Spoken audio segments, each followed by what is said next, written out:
OHNO. What a bummer it was over the weekend for the Mountaineers falling to the Ohio Bobcats 17 to 10. We're going to recap the action, what needs to improve, what needs to be cleaned up ahead of the backyard brawl today on ITG. You are now watching Believe. ITG. All the pieces are in place for us to have a chance to win it all. And we're the three best friends that anybody could have. There's Owen Schmitt in the building. Like a runaway beer truck down the sidelines. Where's he in? He in here, Jed Drenning? I'm not much of an athlete. The thing that's non-negotiable was playing hard and playing tough. And Wesley, Valen, Uhler. You are in the gun. Because once you enter this family, there's no getting out. Welcome back in the gun. Schuyler Callihan here with the signal caller, Jed Drenning, and the runaway beer truck, Owen Schmitt, West Virginia. Coming off a really disappointing loss in Athens against the Ohio Bobcats. We're going to talk about that here in just a second. But before we do, we're going to give a shout out to all of our presenting sponsors of the show. Starting first with BetOnline. BetOnline is your number one source for all your betting needs. Go to BetOnline where the game starts. To JR and the fine folks at Toothman Ford for all your vehicular needs, be sure to stop by there and see what they've got for you at Toothman Ford. We all know cars cost less in Grafton. To Rick Lewis and Fortis for financial performance and for roof performance, and financial certainty guaranteed. Be sure to visit fortis.us.com. Johnston Equipment, be sure to check out what they have going on down there on Route 33 between Weston and Buchanan. And to the newest friends of the show, the Book Exchange. When you ride into Morgantown this weekend, be sure to stop in at the Book Exchange to get all your Mountaineer gear. Stripe the stadium this week, so I know some people may have more blue in their closet or more gold in your closet, so make sure to check out what section you're in and stop by the Book Exchange to make sure that you're going along with the theme here. We don't want any more of those people that come in and we've got half a section that's blue and gold. We got to be on our game here, folks. So let's get it together. So, all right, back on this Ohio recap. Obviously, not the day that anyone had dreamt up. It was as ugly as it could possibly be offensively. Ohio just controlled the ball and seemingly forever. 40 minutes to 16. They had the favor in time of possession.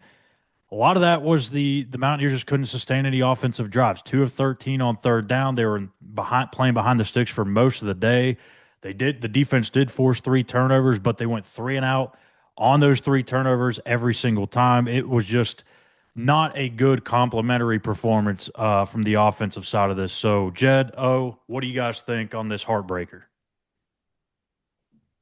Oh, man. Owen, what do you think? Tough. Basically the description of what Schuyler just put out for us, it was just disheartening. The O-line play for me, I don't know. It really fell apart, man. Really fell apart. And then, we stress turnovers all the time. On this show, we're always talking about them. You look at, you hold a team to 17 points with 3 turnovers and you think, man, how does this, how do we not get anything going? Just a bad game overall. Jed, what else you got there as far as thoughts? Well, we came into this week saying how many times that we still don't know a whole lot about this football team. I was asked when I was in Athens by people, hey, what do you think about this team? And my answer was pretty clear. I just don't know yet. I don't know yet. I know we have 80-some new players. I know we faced a team put together, kind of glued together like a ransom note, as I said last week, and Robert Morris with a bunch of transfers as an FCS team. We weren't really tested in many ways.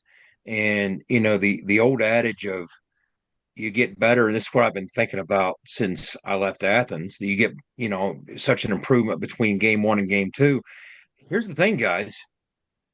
Maybe we did get better and we don't know it. That's just it. How do we really know? And that's maybe more alarming or scary. I can't just say, well, we didn't get better. I don't know. I don't know what the standard of these 81 new kids coming together is. Again, the only thing that I've ever judged this team on is just the overarching knowledge I have of Rich at all his stops. Nothing about this specific particular team can I judge them on. It's only what I know of Rich and his track record. That's it. So, and that becomes a little bit of guesswork. Over the arc of time, yes, he's going to get it done. Now, what the arc of time might look like with 81 new faces, we haven't had the answer to that. But what we did find out on Saturday, some of the areas that we felt a little concerned about coming in that really lacked continuity. All of it lacks continuity with 81 faces, but at the point of attack, when you talked about the O line, look, there's a lot of blame to share here with the shortcomings. But yeah, I think it all starts up front. There's an interconnectivity to the offense, and when you can't push people around, it's going to be rough. And when you can't take advantage of the defense outnumbering you in the box by throwing the football, it's going to be rough. And those things all tend to hurt you in the end and make things a bit of a downhill battle for the defense that you're facing. And meanwhile, on the defensive side, it's perhaps something to hang our hat on. We'll get into some of the numbers, but this was some really hard coaching by Zach Alley and the defensive staff to put this thing together and shut them out in the second half and force the 3 turnovers and do what they did, because it wasn't like we were just stonewalling them, right? Obviously, that wasn't happening. This was a hard-earned 60 minutes of holding them to 17 points because we weren't tackling in space well. They proved as elusive as we feared, especially at the quarterback spot. But is the composition of this team going to be one that we have to drag people into rock fights and find a way to win those rock fights? Well, here's why that's a dangerous game to play.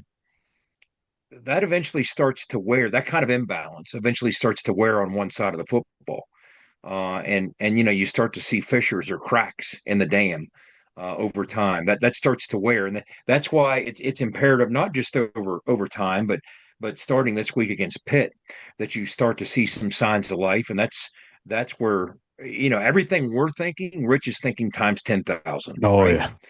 So I'm in the locker room. He didn't even say Pitt. He said, who we play next, as he was addressing the team about how to handle this and what we got to do. And so, yeah, we need signs of life ASAP on the offensive side of the football up front. We got to push some people around. We got to secure some things. And that's not just the offensive line. That's the collective. You had some issues with the tight ends, some issues with the backs in blocking, some issues with the backs missing some holes, some issues with the quarterbacks, obviously. The wideouts. There's a lot of blame to go around. It's not just one unit. It's really not. But as each unit improves, it makes life easier on the other units. So, yeah, like I said, we can point fingers at the offensive line, but at the same time, your 1 or 2 plays on the perimeter or 1 or 2 crisp throws to the perimeter away from scaring the defense of outnumbering you to that extent in the box and making life a little easier for that offense. But that's kind of where we're at. I wonder, it's easy to say, well, your biggest improvements between week 1 and week 2. From the first time I picked up a football and joined a team, I heard that. The biggest improvement you'll have is between game 1 and game 2.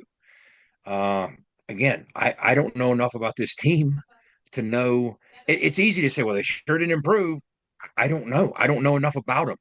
It's alarming if they did improve, obviously, but I just don't know. You could have the look, too, that maybe this was actually game 1, and last week was just kind of like a glorified practice. Yeah. Yeah. Because if you looked at the box score, not that it even really matters, but Robert Morris got crushed by Youngstown State.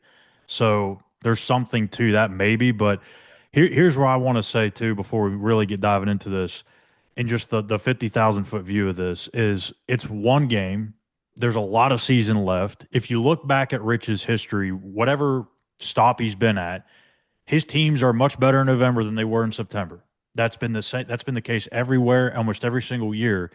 So if this is so-called rock bottom for 2025, then hopefully that's the case. But I just think too, like, you look back 2 years ago, I know it's not an equal comparison because Iowa State was, they had the flu bug going around, but they lost at Athens too. You know what they did after that? They won 4 of their first 5 Big 12 games. They finished 7-5. Not a great year, but they still found some success after that. So I really think this is just a challenge to the guys in that locker room is, hey, do you want this to be your identity? Is this what this is going to be like this year? Is going to be this repeated 10 more times? Or do you want to change that narrative and be a team that bounces back and becomes competitive in the Big 12? So I don't know. Where do you guys want to start? Because I really think you can just divide this straight up offense and defense, good or bad. Do you want to go offense or defense first? I tell you what, let's take a quick break. Okay. And then let's come back and let's start with West Virginia's defense, West Virginia's offense, and Ohio's defense. Let's do that after a quick break. How about that? Works with me. Let's get the bad out of the way first and talk some good later. So hang tight. On the other side, we'll deep dive into this one. You are in the gun. For nearly 20 years, Fortis has been the nation's leader in providing guaranteed roof performance programs for commercial buildings.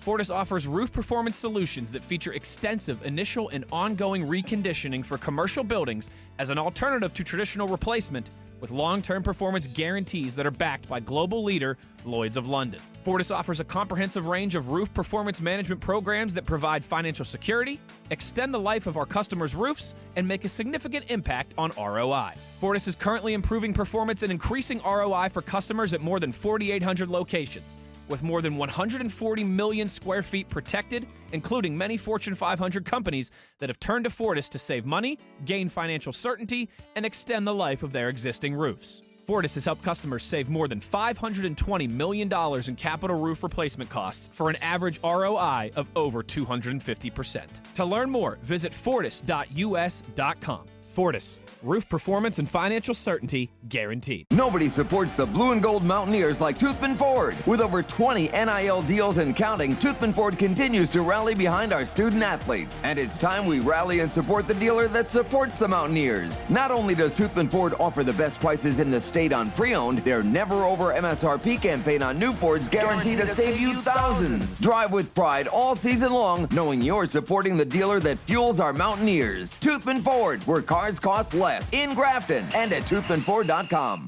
You're listening to Mountaineer Football Talk. ITG. When the sun's just rising and the work won't wait, you need the equipment that works just as hard as you do. Johnson Equipment delivers power, performance, and reliability day in, day out. Whether you're plowing fields, hauling loads, or planting the future, our tractors are built to take it and then some. Strong, reliable, ready. 0% financing available for up to 84 months on select models. Johnson Equipment, farming made easy. Get all your Mountaineer gear in WVU apparel at the Book Exchange. They're the locally owned and operated retailer with more than 90 years of selling everything you need for game day and everything else you need to show you're the ultimate WVU fan. Shop at their 2 locations at downtown Morgantown or Evansdale on Pattison Drive, or online at bookexchangewv.com. When shopping online at bookexchangewv.com, be sure to enter code INTHEGUN20 at checkout for an awesome savings of 20%. That's right, 20%. Back in the gun here, Schuyler Callihan with Jed Drenning and the runaway beer truck, Owen Schmitt, and it's time to actually get deep into the weeds of this Ohio loss. We're going to start with the offense first, get the painful part of it out of the way, and then we'll talk some defense and a little behind the scenes from Jed, of course, on Zach Alley and just how impressive he continues to be on game day. But we kind of ran through some of the numbers. Third downs were horrific. They played behind the sticks a bunch. I think it was like a 3rd and 8 or 3rd and 7 was their average distance on third down. Just couldn't get anything going. When Jahiem White goes down, that definitely doesn't help. Jaden Bray goes out, that certainly doesn't help the matter. And it felt like even when Jahiem and Jaden Bray were in the game, they still weren't necessarily clicking, Jed. It just felt like everything was a chore, whether it was in the pass game or the run game. They just felt like everything was extremely tough and was kind of surprising because you saw what Rutgers did in week one. They put up 31 points in the first half. They were able to move the ball both through the air and on the ground. They were able to get pushed that offensive front, or defensive front six for Ohio, which is entirely new. Really had a hell of a time. And you felt like this might have been a chance for that offensive line to get a little bit better. And instead it was the step in the wrong direction. Yeah, that's the funny thing, and it's why you should be so careful this time of year in your evaluations with such a small sample size of games to evaluate. Like the Rutgers game was misleading, as you just touched on. The Rutgers offense kind of had its way and moved the football very effectively against this Ohio defense, and meanwhile the inverse held true. And with us, it was just the opposite, right? With the Ohio units. But you talk about the third down struggles. Well, a lot of that was from losing on first down, leading to those third and longs. I mean, second and 8 begets third and 7. And that's what was happening is we were losing on first down. We weren't gaining a lot of purchase on those early downs, so we found ourselves off schedule most of the day. And that's what directly contributes to 2 for 13 on third down. Now, we knew going in, one of the things that Ohio did do well defensively against Rutgers was their third down defense, because they forced Rutgers into some long third and longs. They were 1 for 10, Rutgers was, on third down. Now, the difference was, because of the nature of that game, Rutgers was 5 for 5 on fourth down to overcome that 1 for 10 on third down. You just couldn't get it fourth and manageable. So that's right. We weren't fourth and manageable. We weren't. We were fourth and long. So, I mean, there were a couple of times Rich even considered it as he held the punt team, but ultimately opted to punt it away. So, yeah, from a transition down standpoint, 2 for 13 on third down, 0 for 1 on fourth down, I think it was. So 2 for 14, that's not going to get it done. That's just not going to get it done. And you got to start winning on first down. That's not going to get it done with any offense, but with an offense that lives and breathes tempo. We wanted to get to the depth of the Ohio defense. That was so critical for us to get to their depth, because we said, look, they got starters that can play right there with us. Their starters can play in the Big 12, absolutely. It's their depth where the differential starts to kick in. And that's the case with a lot of these group of 5, group of 6 programs, is their depth. But we couldn't get to that depth. Their starters played the lion's share of the game because we weren't on the field long enough to change the flow of it. And that was frustrating. That was difficult. Even when you looked at the nature of the game, like there's an interconnectivity to all this, as we talked about earlier. Okay. And you might be saying, well, if the O-line's going to struggle, which it obviously did, shouldn't you put a more elusive quarterback in there? Now, I'm not going to argue one or the other. I'm just going to set the table and let you decide.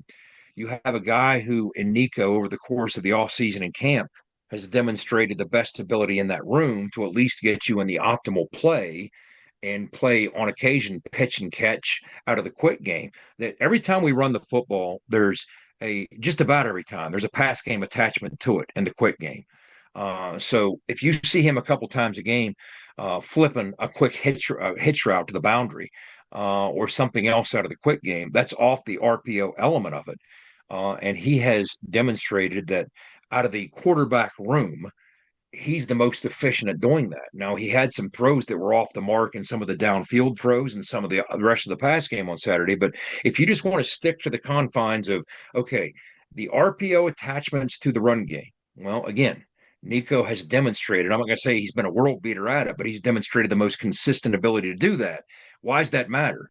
Because that prevents the defense from outnumbering you as quickly against the run game. So if you have a struggling O-line, you don't want to be outnumbered in the run game. So if you put one of the more athletic quarterbacks in who hasn't been quite as efficient, at least in practice, and demonstrated an ability to do that quite as well, then the defense is going to get an extra hat or an extra 2 hats when you have to run the football.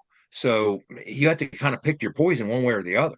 Mm-hmm. There's no optimal or ideal answer to any of this, but yeah, we need somebody with a slippery nature at different times. But you saw that when Jahiem went down, this very much was unfolding as the type of game. It was going to be a crease and daylight game, the way the O-line was struggling. You were going to have to create some type of crease with some type of daylight. And with Jahiem, it doesn't take nearly as much daylight to seize the advantage and make a play out of it, as you saw with the couple runs that he did spill when he was in there. With the rest of that room, this juncture, that's not been the case. They need a wider berth to make hay when they're running the football. So Yeah. when Jahiem left the game, that's kind of where we were shorthanded as well. But that was one of the issues, the obvious issue, once Jahiem went down. But here's a number that stands out to me. I'm watching tape, and something that struck me: they weren't blitzing us much. They really weren't. And it makes perfect sense. If I'm their defensive staff from a matchup standpoint, the last thing I want to do is try and go mano a mano and match up my DBs against West Virginia's playmaking receivers, or at least those who had the ability to make plays. And to do so, you have to play man coverage to blitz, or you have to get sneaky with his own blitz. But they only blitzed us 5 times on 28 dropbacks. Wow. So by and large, what was happening with those pressures? First, they were pressuring the perimeter. When we would try to escape the pocket, Rich was trying to set the table to make it a little easier for the offense in the pass game to get the quarterback out on the perimeter. Well, sometimes they were triggering downhill and outnumbering us on the perimeter and kind of forcing the issue. So you'd have a backer and a safety coming up to smack that running back who was leading for the quarterback. And the next thing you know, the quarterback has a defender in his grill. So sometimes that wasn't working. But here's a number for you: 23 pressures they applied in those 28 dropbacks. Okay. Now, a pressure is defined as a sack, a hit on the quarterback, or a quarterback hurry. So they had 23 pressures. Here's the thing that I noticed: 18 of those 23 came from the D line. Those guys with their hand in the dirt. That's That number problematic. 10, that number 10 who was slipping to those different tackle spots, that big body dude, he was making life difficult for the interior of our offensive line. So when 18 of 23 pressures come without force from the second or third level, now the other 5 were backers, but 18 out of 23 came from their 4 down. That's supremely difficult because that means they have resources dropping against the pass game, but they're still getting pressure. So that's what alarmed me. That needs to be overcome. It's one thing if they outnumber you and bring pressure, then it's incumbent upon the quarterback to get in a play to get the football out in time, knowing he's going to have a free runner, he's outnumbered. But that wasn't the case, and it was disjointed. And once Jahiem went down, we were kind of still a one-dimensional football team, but we didn't want to drop any pretense of that other dimension, the run game. And every time we tried, even when we tried to get creative with jet sweeps, we weren't holding the perimeter, we weren't holding the edge. And sometimes guys like Rodney made the linebacker miss and made a play, but that was about all we found. Or sometimes guys just making somebody miss and make a play, because outside of that, Owen, there just wasn't a lot of clear sailing, was there? Yeah, the O-line just struggled real bad, and that's just, like you said, that's your first defense, and if you can't clean that up and keep that safe, it's just a long day, man. And it just, that's why we petered out so much, throughout the whole game. So it's unfortunate, but hey, they're gonna watch the film. Coach Rod's gonna give him a piece of his mind, or he, I don't know, he might have changed in 20 years. I'm sure his message is a little bit different, but um, now it's on to this next week, and hopefully we can make the adjustments, because here's the thing: when you put out, everybody watches film, okay, and when you put out bad film, you get exposed, and when you get exposed, all right, it's like putting water in a crack and freezing, right? Like over time, like they're just gonna keep exposing that crack, right? They're just gonna keep hammering those little things, and if we can't clean those, and make those adjustments, it's just gonna be a long season of of just hard life. Like that's hard life up front.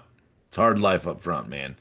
And when you, like I said, when you get some bad film on you, um, that's the weakness, and they're going to attack that. And you definitely, front lines, they got to be stout, man. So hopefully we make the adjustments this week, and we need to. They're not hopefully, we need to. Rich knows we need to, and those will be addressed. Yeah, I want you to put your offensive coordinator cap on for just a second here, because I think it'd be really interesting to get your insight on this. You've played in this offense. It's obviously changed since you've been in it, but you talk about the dynamic of trying to figure out which quarterback to put in the game also with the offensive line struggles in mind, I'm not asking you to necessarily pick the quarterback, but how do you fix those issues up front to where you can get something going and sustain offensive drives? Because I don't think it's just as simple. Some people say, I just throw an extra tight end in there as, to help chip or something, or as an extension of the offensive line. Those tight ends didn't play all that well against Ohio. So what do you feel like would be one of the first two or three things you would try to do to get that thing fixed up front?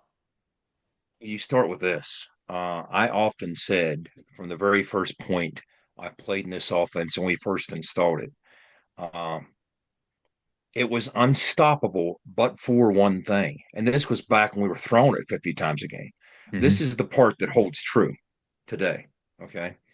It was unstoppable unless our five with their hand in the dirt, our 5-0 linemen, couldn't hold their own against your five. Now, you might be thinking that's a MAC school. It's this or that. Yes, I get that.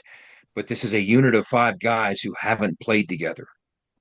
And not playing together and lacking cohesion has surfaced against an Ohio defense that, yes, even though they have a lot of new faces in their front seven, there's continuity in their staff, there's continuity in their scheme. There's guys who have been there to help coach them along who have played in it. So we were obviously unable to handle their five, just mano-a-mano, 5-on-5 with the consistency and regularity that you need to.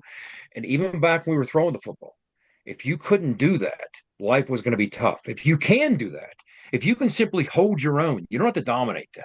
As Rich likes to joke about, find five fat guys who can get run over slowly, right? That's part of having this offense. That's the nature of the offense. You don't have to have five stalwarts or dominant forces on the offensive line. You have to have five guys who play well together and play in sync.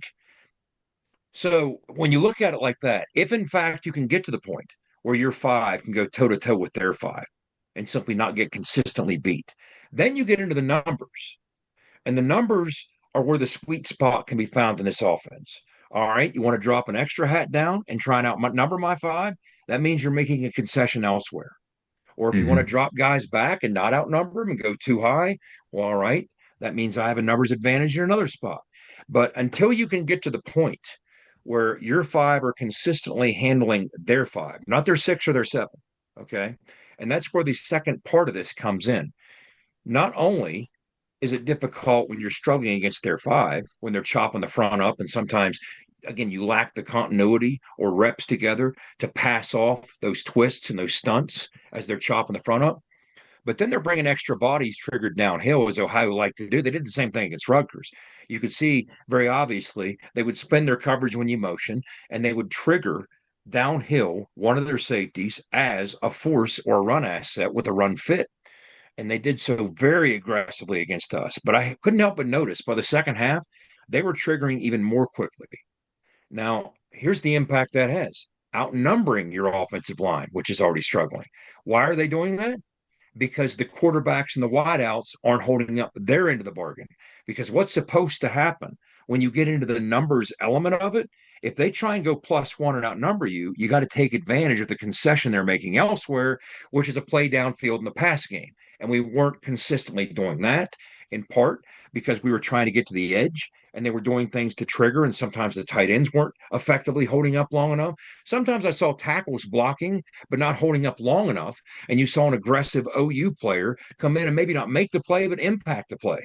So let's get to the point that we're not only hats on hats, 5-on-5, making contact, but sustaining contact. That's what's critical. If I saw a deficiency in pass pro, it wasn't even so much as missing assignments as much as it was not holding as long as otherwise might be effective on some of those assignments. So you have to be effective first and foremost to answer your question, Schuyler, because I'm not trying to dodge. I'm just walking you through the challenge here. It's the 5-on-5 part of this makes this a challenge, and you really have to coach your butt off. So you're going to have to get to a point with whatever concepts the wideouts and the quarterback are comfortable with that you can make them pay for at least dropping that extra resource downhill. And that might, in fact, have to happen from the pocket, but in such a way as to have the ball out before they have a time to get home or even affect the play, as they did so often against Nico. Like I said, so much of this was Rich was trying to make the game easier for the offense and help lighten the load on the offensive line that so they wouldn't have to hold up in the pocket because they hadn't demonstrated the ability to do so. Well, how do you do that? You get your quarterback on the perimeter. What happens on the perimeter when you get your quarterback on the perimeter? You're shrinking the field. Now these aren't full field reads, they're half field reads. So they're condensed field reads. So now the defense is only defending that part of the field. Once the ball goes full flow after the ball snaps, sometimes you might have an option backside as soon as the ball snapped to attack that. Obviously, those things are baked into the equation. But when you start having to be forced that much to roll out to one side or the other, that's the issue is the defense can sometimes adjust and overload to that side. Now, he made some plays on the run, and that has to be part of what you're doing. Absolutely. But I kind of felt that Rich was forced to do it because maybe he did a little more than often. I didn't have to go back and look as far as the perimeter pass game, trying to break, contain. But I perfectly understood why he was doing it. You don't want to just park your quarterback, with a 3 or 5 step drop and say, okay, make your read, scan the field, do this, do that, as the O-line's struggling to hold up in pass pro. So first and foremost, you're going to have to find the ability to have that pass game click with the concepts they're comfortable with. But that's not going to matter if you don't master the 5-on-5 part of it. Because if you don't master the 5-on-5 part of it, you're playing uphill football on every snap. Yeah. Again, you don't have to dominate them. You have to hold your own against them. If you can just hold your own against those 5, whatever 5 they bring they might have 3 down and 2 backers. They might have 4 down and an ace backer, whatever it might be. Or if they're going to go with the 6-man configuration, you already have some sort of advantage on the perimeter. You have to take advantage of that. But you have to get to the point where the numbers game matters, and it's only going to matter if you can consistently hold your own against those 5 in or nearest to the box. Yeah, and like you said, it's not like they're asking for them to hold up for 5 seconds of pass protection. I mean, a lot of their stuff is in the quick game. It's got the RPO element to it, so it's not like you're taking deep shots every 5 plays. It's just hold up enough. But I guess this is a tough question too because you have so many new faces on that line. It's a line that's never played together, and really, even the guys that are coming in from elsewhere, they didn't play a whole lot where they are coming from. So they're still trying to get acclimated to this level, and you're 2 games in. You still want to build that continuity, even though it hasn't been great play. But you also got to find that fine balance of, okay, when is it to the point where you need to start rotating some other bodies in there, giving some other chances? Obviously, that's going to be earned throughout the practice week. We saw only 5 guys. They started the same 5 to begin the game. They played the entire game. I mean, where do you feel like that's going to get to with the offensive line? Do you feel like they're going to roll the same 5 out for the entire backyard brawl, or what's going to happen there? Well, Jack Bicknell could obviously answer that better than anybody because he's the one evaluating those in that room. And what that tells me, the fact that we stuck with those 5 bodies, struggling so mightily the way we were, he's not comfortable enough, or at least he wasn't last week, with number 6. And that's not to say 6 and 7 haven't shown flashes of the ability to help us. And that's not to say they won't come out and have a great week this week and see the field. But obviously, over the course of this past 7 days, that wasn't the case because he's seeing what we're seeing.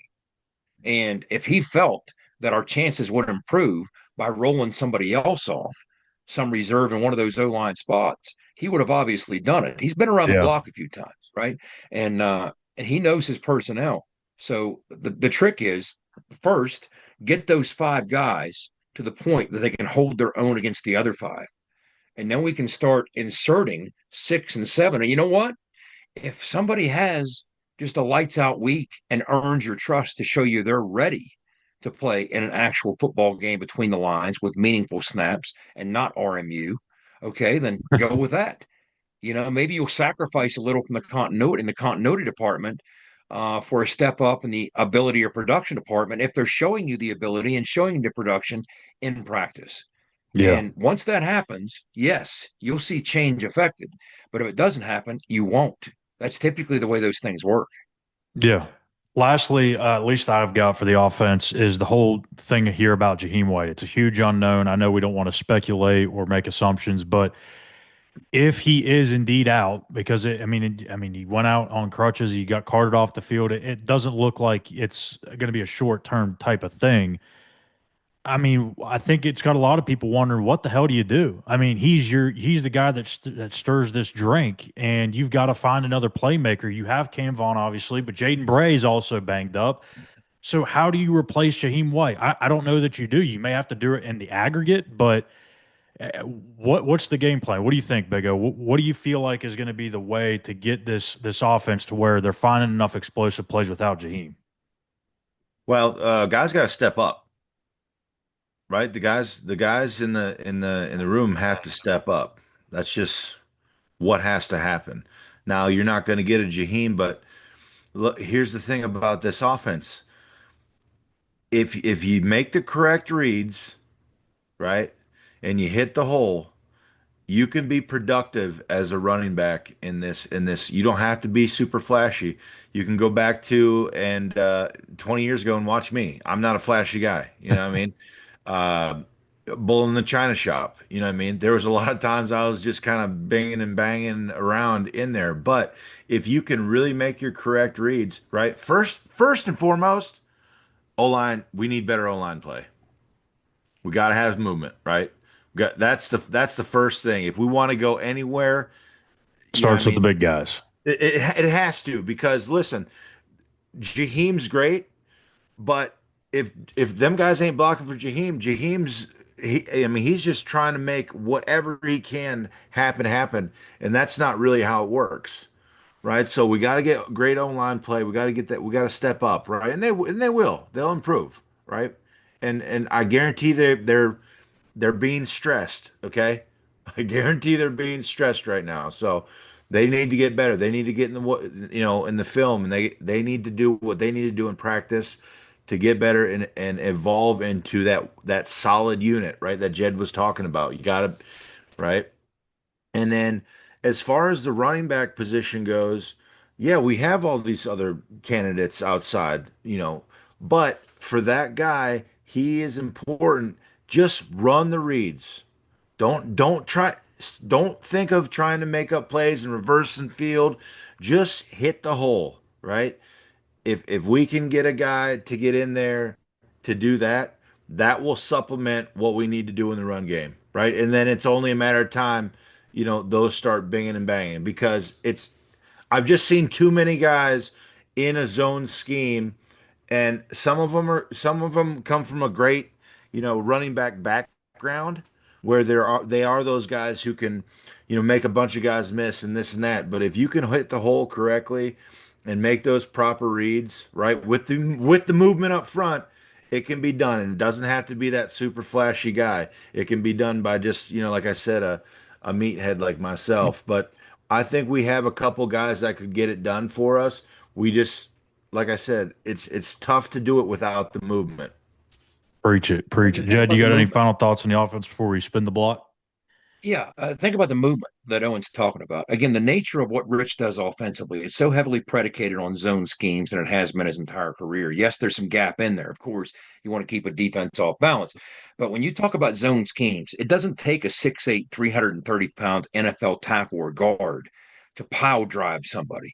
You have to work in continuity and conjunction in tandem with the guy next to you to simply create space by demonstrating the athleticism to move laterally as you create that space. And sometimes that takes reacting to slanting or stunts on the defensive front. And that's some of what I saw Ohio doing. We weren't getting to their stunts. We weren't getting to their slants. They were out leveraging us. So you have to react quickly enough to work in conjunction with the guy next to you.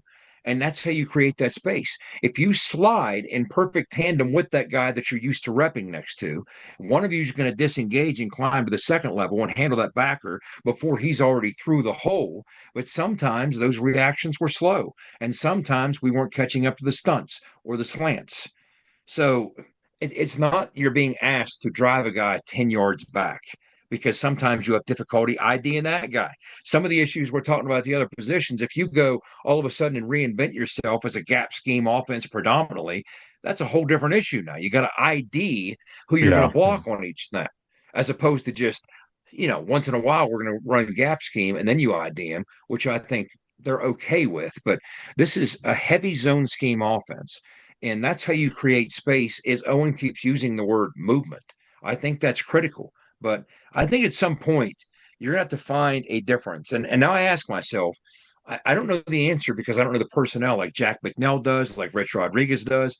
And I'll tell you this, I've Yeah. only been around Jack McNell for a couple weeks on the sidelines, but he is a direct extension of Rich Rodriguez in terms of how he approaches coaching. He's a direct extension of Rich. I mean, he's an old schooler.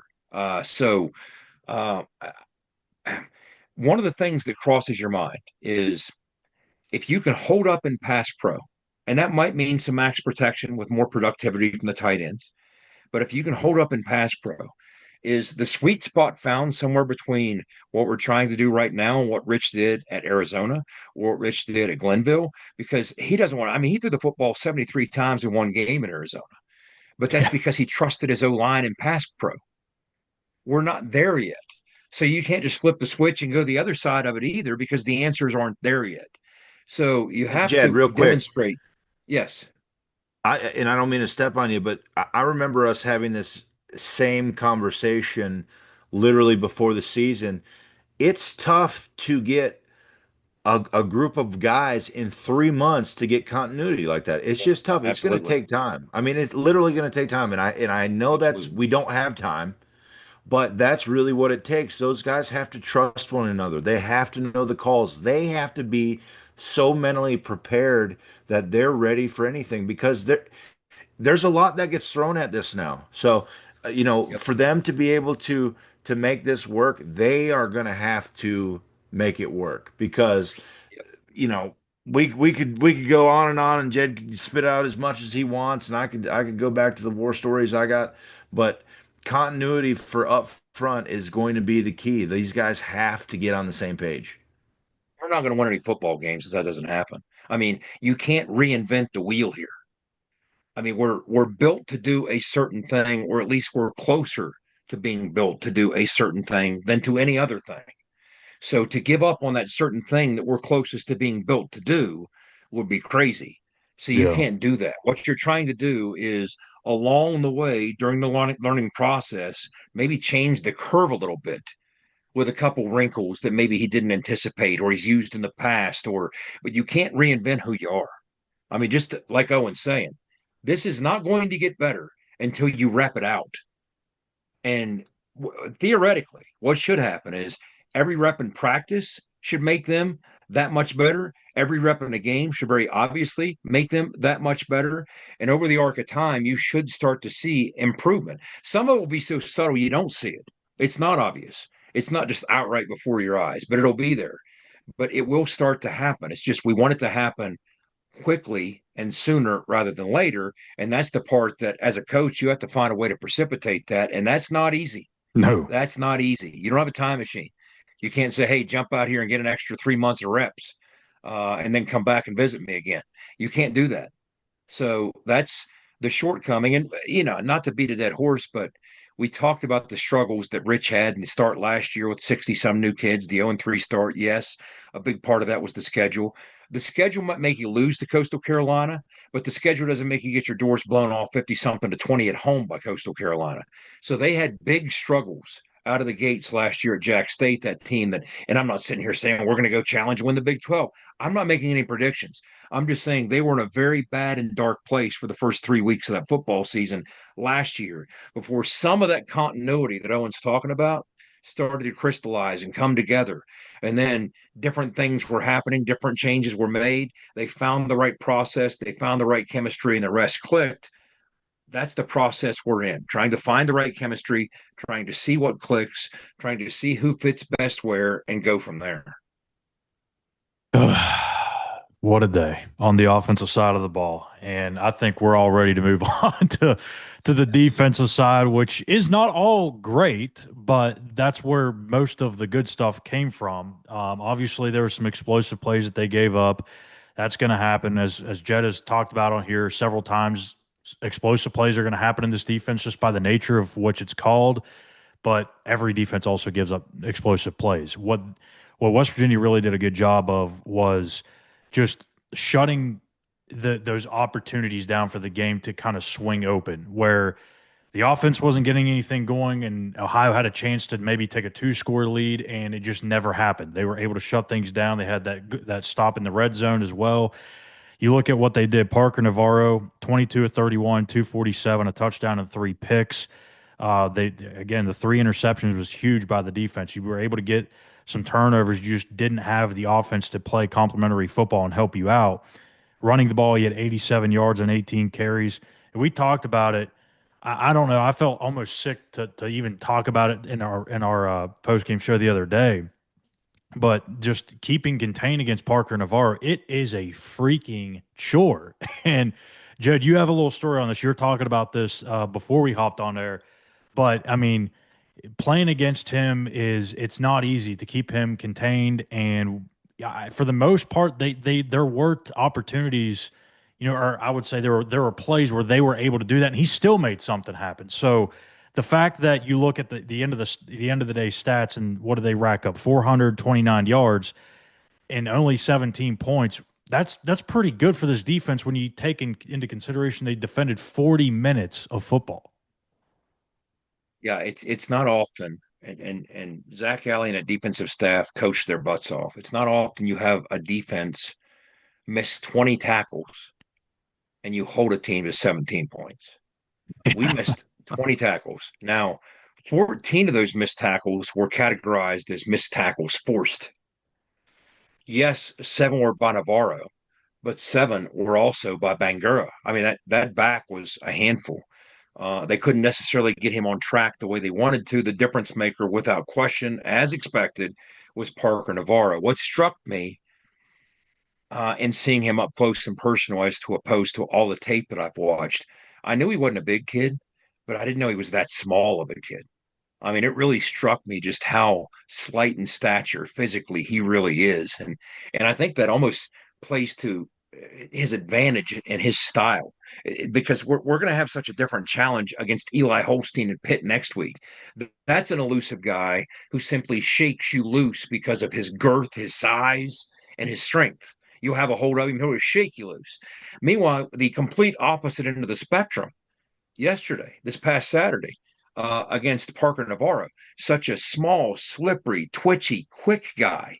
And he would play the angles. And I told this story last week as I was watching tape, and I saw him outrun the angle that a Rutgers safety out on him.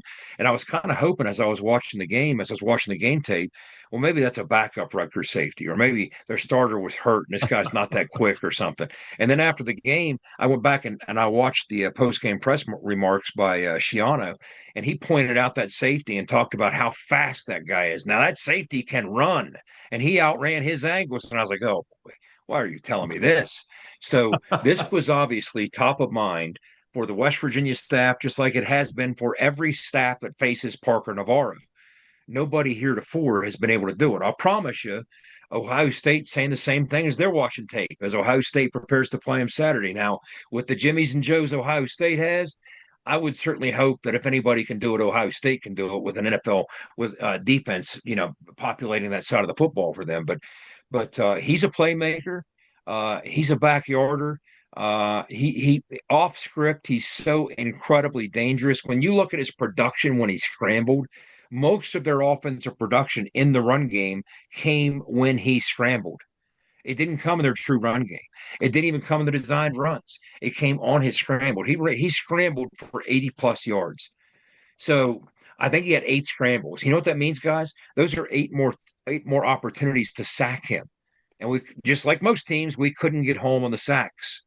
But unlike most teams, at least we bottled them up, frustrated them, bent instead of broke, and only gave up 17 points, including one trip inside the 10 where we held them scoreless.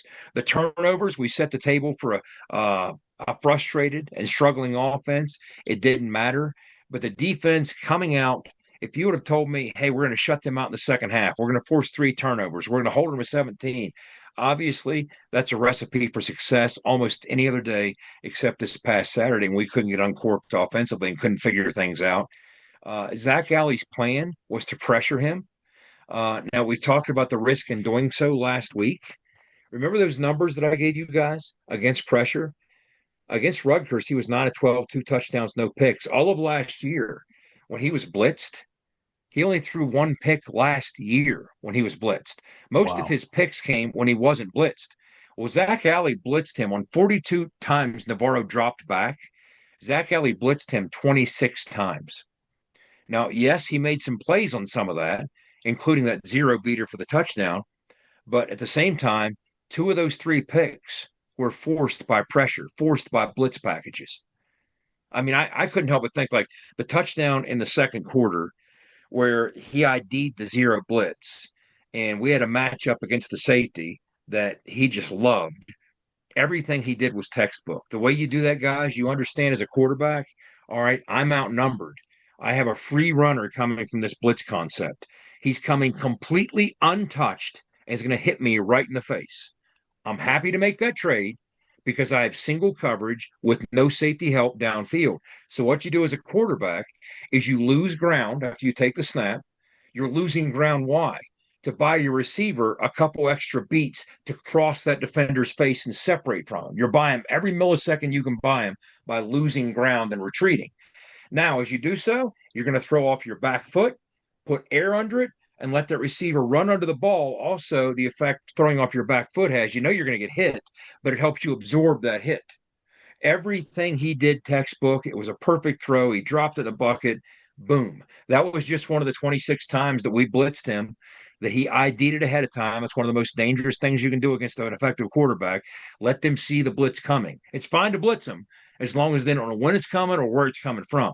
But when he dials it up and he sees it coming like that, that's tough to counter. And that's exactly what he did. But the fact that we rebounded from that and shut them out in the second half and gave ourselves so many chances to win, despite all those missed opportunities and those missed tackles, 20 missed tackles. It's tough to win football games doing that. And you're certainly not going to hold people to 17. I hate to belabor that point, but we didn't have an answer for Chase Hendricks because part of that, I got to give Brian Smith credit. They were moving him around and resetting the table, much like he did. We talked about this last week. We saw him using motion, resetting him in different spots against Rutgers. Same thing they did with Chase Hendricks against us. He ended up with 8 catches, 121 yards. He was one of the difference makers in the game as well, outside of Parker Navarro, the obvious one who just stole the show. I mean, if you came to see Parker Navarro and you were an Ohio U fan, you walked away very pleased. Yes, he made mistakes. Yes, we forced him into turnovers, but he was worth the price of admission for a Bobcats fan. He was as advertised. I mean, we weren't just talking him up, hyping him up. This wasn't coach speak. What we saw last week was based on watching tape on him against teams ranging from Big Ten teams to other bowl teams last year. And he was just effective and elusive against all of them. That's what happened against us. Yeah, well said, Jed. I mean, he was a playmaker, dude. And we knew it going in, and I just being out there on social media and seeing fans and their reactions. Look, I mean, playmakers are playmakers, man. And that's what I said the whole time. I was like, man, our defense is getting after it right now. I was like, obviously we've seen the mistakes, but to go through all that and then to shut them out in the second half, great effort. And hey, let's watch the film. Let's recap, right, and let's get better this week. We got a huge game this week with Pitt coming in, so it's the 24-hour rule, right? I mean, watch the film, you get chewed out, make the adjustments, and we got a big game coming up this week. Yeah, and we talked about the loss of Jahiem and Jaden Bray, but on the defensive side, you lost Reed Carrico too, which I didn't even really notice until later in the game. For some reason, I just didn't see him, but that's a huge loss. I don't know what his status is going to be moving forward, but you've got to hopefully that's something that he can come back from pretty quickly. But Jed, I mean, I think defensively, you feel pretty good about where this team is through 2 games, even though there's a lot to clean up. But you almost kind of hope it doesn't get to the point where they're going to have to win you games. And again, it goes back to the offense. I know we spent a lot of this episode on the offense, but they've got to help. They've got to do their part because as well as they've played, they're the best and the most stiffest challenges for that defense are still to come. And this offense they're going to see this week against Pitt, that's going to be something they haven't even seen yet. With the style of pace that they play with is completely different. Obviously, Robert Morris, they sat on that thing forever. Ohio did the same thing. They were in no hurry this week against Pitt. Eli Holstein and company, they're going to want to go as fast as can be. So, and you get into league play, you got Kansas. I mean, it's because on and on and on, the challenges are going to get tougher. And this defense is not perfect. There is flaws in terms of the personnel right now. That just like the offensive line, they're still learning how to play together. You just hope that they can hold their own long enough for the offense to do their thing and grow. You certainly do. And, you think back to the 2022 game in Morgantown, the last time the brawl was under the lights in Morgantown. And that 17-6 rock fight where we barely had 200 yards of offense. I don't think we can rely on this as much as we'd like to drag them into that type of game. Yeah. I don't know if we can rely on that. This isn't Signetti's offense, right? That's not the case. You don't This have is a Phil different Dracovic look. at quarterback either. That's right. This is a different look Pitt offense, far more dangerous. So it's going to have to be a different style of game. You might force them into some mistakes, but it's going to be more difficult to completely shut them down with the weapons that they have and the scheme that they have. But the optimism is, I look at it like this: like I see how well we played and swelled up at the appropriate times. This is a grab 'em by the collar defense. We grabbed RMU by the collar, a completely overmatched team that we were struggling against offensively with the turnovers. It was 10-3, but at no point did that game feel in jeopardy. Why? Because the defense had them by the collar. Hey, where do you think you're going? Our offense is trying to figure things out. You're not going anywhere. You stay right here. The defense had them by the collar. Same thing on Saturday. Every time Ohio tried to separate by 2 scores in the second half, the defense grabbed them by the collar. Whoa. Where do you think you're going? What we're going to do is keep this a one-possession game. We see our offense is struggling. We're going to give them every possible opportunity and then probably 1 or 2 more. You're not going anywhere. You just stay right here.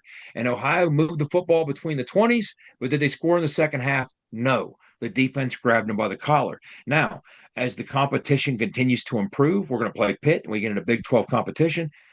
Can we continue to be that style of defense? Well, maybe so, if in fact you can improve on the lack of fundamentals that were demonstrated Saturday with 20 missed tackles. Just imagine what this type of defense can do if we also become one of the better tackling defenses in the Big 12. If you can mitigate that number and get that thing down to single digits, missed tackles per game, just imagine what this defense might be capable of, forcing 2 or 3 turnovers a week and not missing a bunch of tackles and giving the offense extra opportunities.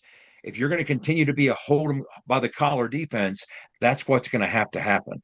Our technique and our fundamentals will have to improve because, again, I got the sense that I don't know that I've ever seen a defensive staff have to work harder to hold a team by 17 because of so many of the things the defense was missing, Yeah. So let's make it a little easier on the staff by taking care of business between the lines and securing those tackles, particularly those tackles in space. Yes, Parker Navarro's a special kid. He turned out a bunch of money to stay there. He had opportunities to be a big-time power conference quarterback, chose not to. He loves it in Athens. He chose to stay there. But he's not the last playmaker we're going to see. We're going to see playmakers every week. We're going to see slippery kids every week. So you better improve in that respect. And if you do, I think you got a puncher's chance to maybe be a defensive football team and give your offense an opportunity to grow. Because as I said, if you don't do that, this is what we talked about at the top of the show, the stress of that imbalance of one part of the team having to hold up the other part of the team for too long is unsustainable. It can happen for a while, but the offense, and Rich knows this better than anybody, is necessarily going to have to demonstrate growth right away. And if they do so, now the defense can play that role and expand, and maybe you can find something. But that's where we're at. If you can improve fundamentally, I don't know what the ceiling for this defense might be because I like how opportunistic they are. We're seeing turnovers 5 in 2 games now, right? Or is it 6? Much higher rate than it was 5 in 2 last games. year. So, keep that trend up. And yeah, I mean, good things are possible if you more securely tackle in space and improve in those areas and give the offense a chance to get better over the arc of time and hopefully even week to week, starting with Pitt. Yeah, I think you're starting to see some individuals too really play well. We've seen Fred Perry play well, I think, for 2 games.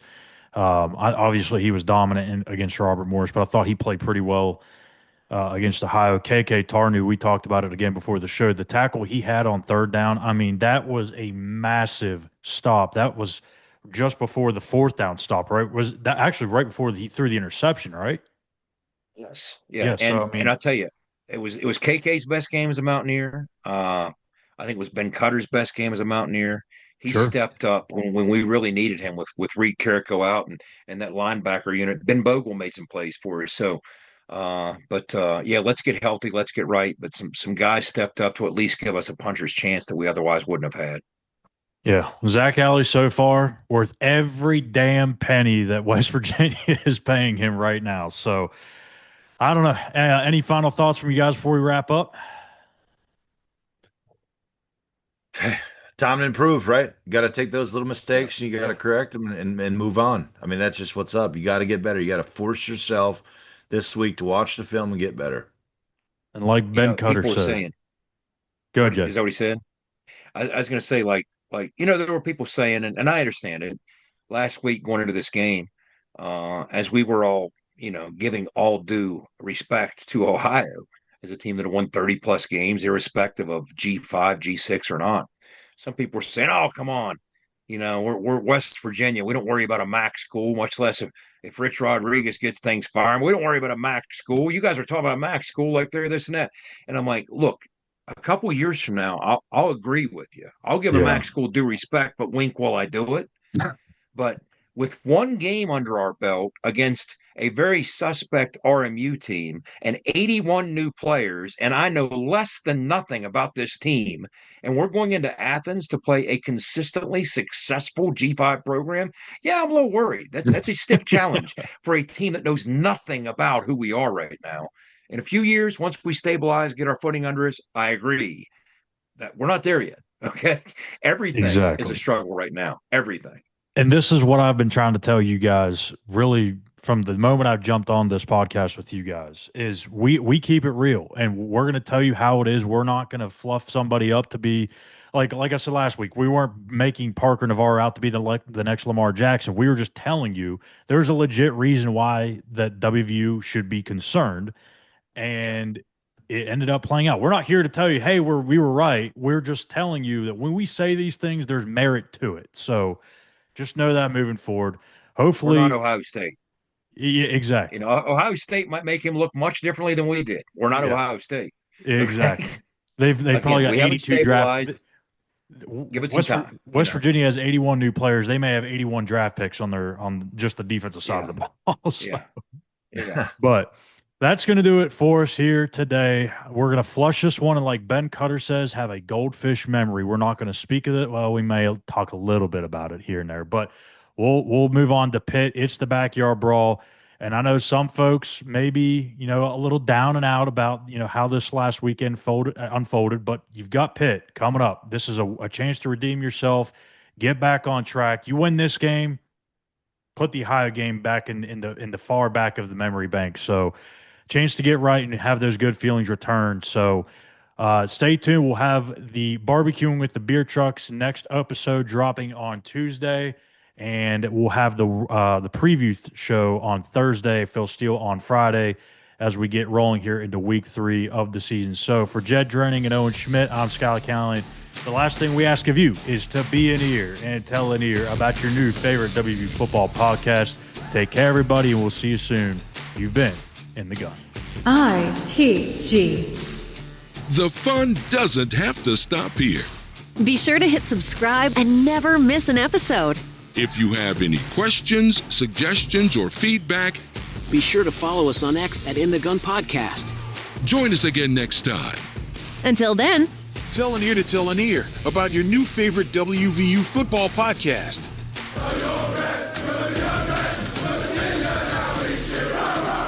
This mission is over.